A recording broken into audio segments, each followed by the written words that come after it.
Ayan mga idol, welcome back ulit sa ating munting channel. Ito nga palang kusinero ng barangay na bumabati sa inyo ng magandang araw at magandang buhay para sa inyong lahat mga lods. Ayan. So mayroon tayong dried mushroom. So ang gagawin natin ay pakuluan muna natin na at least siguro mga 3 to 5 minutes lutuin natin ang ating dried mushroom mga idol. Siyempre kailangan natin lutuin na maayos yan para maging masarap. At pagkatapos nating i-blanch, pagkatapos nating pakuluan ay atin na po siyang hugasan. Hugasan pa rin natin siya mga idol para mawala talagang kanyang may kakaibang amoy kasi yan pag mga dried mushroom.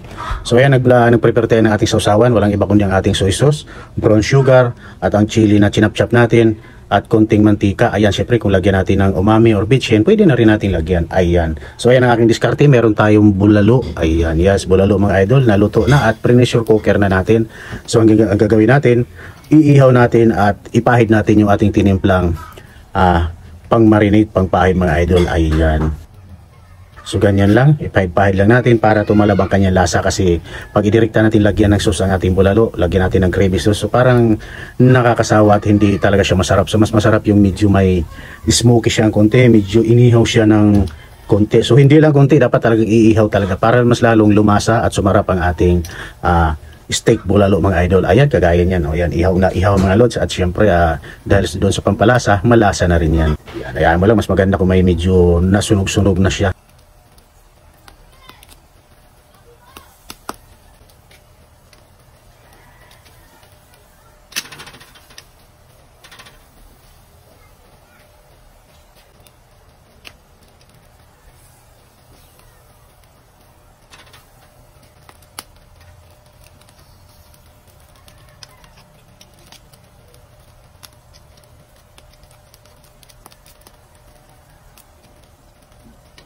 So ayan mga idol, luto na po ang ating inihaw ng bulalo. Ayan, luto na. So itabi muna natin, set aside muna natin mga idol. Ang gagawin naman natin rito ay gagawa tayo ng gravy sauce na malupit mga idol. Ayan, kagaya yan, naglagay tayo rito ng mga 1 kalahating kutsarang harina.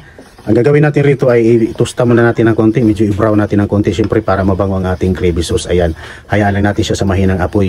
At siyempre sinamahan ko na rin ng paminta, kasama na rin natin siyang isangag ang ating ground black pepper. Ayan. So ayan, pagkatapos natin masangag at medyo brown na, so nilagay na natin ang ating star margarine at pinaghalong butter. Ayan. Halos parehas lang sila idol pero magkaiba lang ng brand. Ayan, star margarine at ang ating butter. Ayan. Meron tayong nilagay nga beef cubes. So ang nilagay ko ay bali 1/4 lang sa isang pirasong beef cubes. 1/4 lang ang nilagay ko kasi nga ang gagawin naman nating sauce ay kukunti lang. Ang gawin nating gravy sauce ay hindi naman ganun kadami. So ay nilagay na natin ang ating beef stock. So beef stock po yan mga idol, yung pinaglutuan natin ng bulalo, pinagpalambutan. Ayan, at hayaan mo lang siya sa may ng apoy hanggang sa lumapot. Halu-haluin lang natin. Ganyan lang ang aking discard sa aking gravy sauce. So ayan yung mushroom natin kanina na niluto na natin at pinalambot na natin ating dried mushroom. So nilagay na rin natin mga idol at syempre naglagay na rin tayo rito ng liquid seasoning. Ayan, ganyan lang kasimple gumawa ng gravy sauce. Ayan, nag-additional tayo rito ng ground black pepper at syempre para mas lalong malasa dahil hindi na tayo maglalagay ng ibang pampalasa, ang pinakapampaalat natin ng konti, lagyan natin ng konting cheese. Ayan, mas maganda kung quick melt cheese kasi yun po ay mabilis matunaw. So ayan, at hayaan lang natin siyang kumulo-kulo at magiging makuha natin ang tamang templada, tamang lapot ng ating gravy sauce mga idol. Ayan, at paluto ng ating gravy sauce.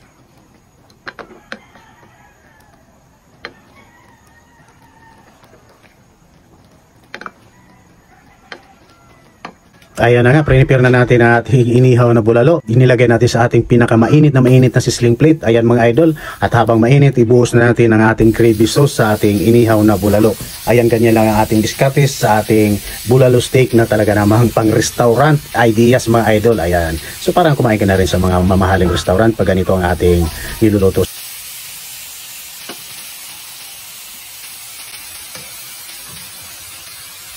So ayan, naglalagay tayo sa ibabaw ng crispy garlic. Ayan mga idol. Ayan, at shout out sa inyong lahat at maraming salamat muli sa pagdalaw niyo sa ating munting channel. Ito nga para ang kusinero ng barangay. Ayan, at pakidalaw na rin po mga idol sa mga ating YouTube channel, ang kusinero ng barangay sa ating YouTube channel. Marami po tayong mga niluluto roon na talaga namang masasarap. Ayan.